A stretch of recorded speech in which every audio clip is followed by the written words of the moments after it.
Okay, so online shopping seems to be the way of the world now, and a lot of people seem to be using buy now, pay later apps, but there are some security concerns when using them. That's right. Joining us this morning is Delicia Han, the Director of Financial Fairness Advocacy at Consumer Reports, to talk more about this. Good morning, Delicia. Hi, good morning. How are you? We are good. Thank you so much for joining us. Well, first of all, what is a buy now, pay later loan, and how does it differ from other loan types? Sure. Buy now, pay later is a type of short-term financing that allows consumers to make purchases and pay for them over time, usually with no interest or fees. With just So that sounds very attractive. Buy now, pay later. But what is the main concern for consumers? Sure. Well, we found some positive things, which is apps across the board seem to clearly disclose various policies, and they do provide adequate security practices. But our primary concerns were that the apps lack clear disclosures that could lead to unexpected charges for consumers. Most apps don't notify consumers in real time when fraudulent charges or suspicious activity is detected. Some apps also could collect and share users' personal data, which really isn't needed to use or process the loans. And many apps can make it challenging for users to protect their privacy.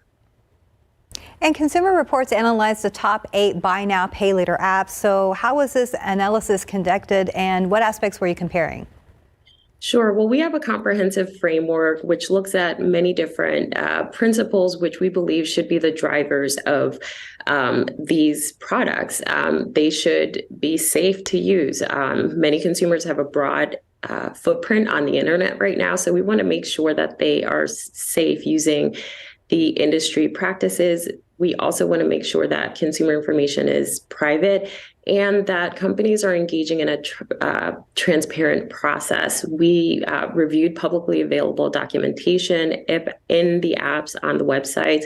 We also have a team of testers who actually download all of the apps and use the apps themselves. Looked at performed some technical tests on the process. We engage consumers who are actual users of buy now, pay later, and we also asked them a variety of questions about their experience, as well as had them go through and use the app for multiple purposes. And then last, we surveyed consumers across the country who use all kinds of apps, as well as buy now, pay later apps. Thank you, Delicia. Well, this is it sounds like a very attractive service, and surely a lot of companies are jumping on board. What was the top rated app and why? So PayPal was a standout for all of the measures we evaluated: safety, privacy, and transparency, where we looked at what companies do to protect and notify users against fraud, what information is collected, shared, and how it's used. And then again, how do the companies actually leverage the app space to go beyond the convenience of payment to convenience the consumers, to make sure that information is simple, plain, direct, and accessible in the app. PayPal went beyond the practice that we see, which is auto emails if there's suspicious activity. So imagine the credit card scenario where you see a transaction that's not yours and you get a call from the credit card. PayPal has a similar practice where they will actually intercept transactions that they suspect to be fraudulent, and they'll reach out before the transaction goes through. So that we felt was important. Other companies don't do that. The transaction goes through, and it's on the consumer to notice the auto email that you get when a transaction is made. Additionally, they stood out because of the privacy controls and settings in the app. They're more clearly labeled. Simple and easier to access, and users can manage their own settings in the app. And what about the lowest ranking apps? What were the common factors among the lowest ranking apps? Like, what concerns should consumers have? Sure. In the lowest ranking apps, what we saw on those same metrics, fraud or privacy, safety, and transparency, particularly around their management of fraud, which is, look, they may be able to identify and intercept fraud. So we did see across all the apps industry standard security practices, but what do they do to actually notify consumers if there's a concern? We saw too much reliance on auto emails, and it's really on the consumers to then look at those emails, and companies did not necessarily clearly make it plain to consumers that that is the way that the company notifies you about fraud or suspicious activities. Additionally, we wanted to see companies go beyond those auto emails, right, which is to intercept the transactions and then reach out to consumers if there's suspicious activity detected.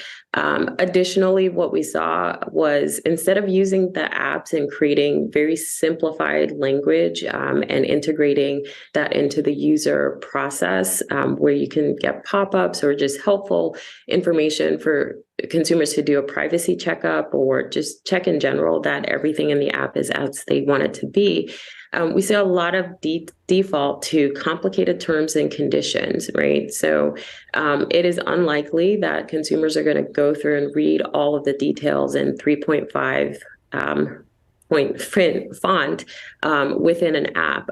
We need to leverage, we want companies, and this is what we saw in the lowest the companies who scored the lowest, which is they defaulted to these overly complicated terms and conditions and really didn't situate consumers with respect to their rights within the app.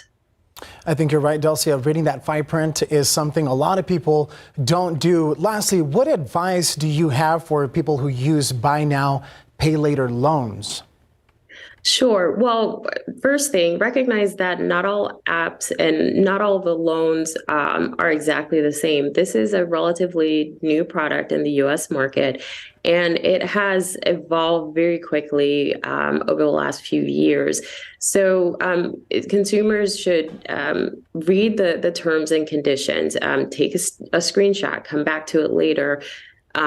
Because the products evolve over time. Many companies have started with the 0% interest, no fee loans, and then over time they have evolved to fee-bearing products, which could result in a cost to consumers.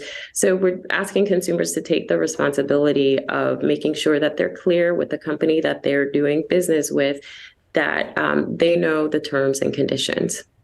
All right, Delicia Han with Consumer Reports. Thank you so much for joining us this morning. You're welcome. Thank you. Keep up to date with all of San Antonio's top news, weather, and so much more by clicking the like and subscribe buttons below. And once again, thanks for watching KSAT.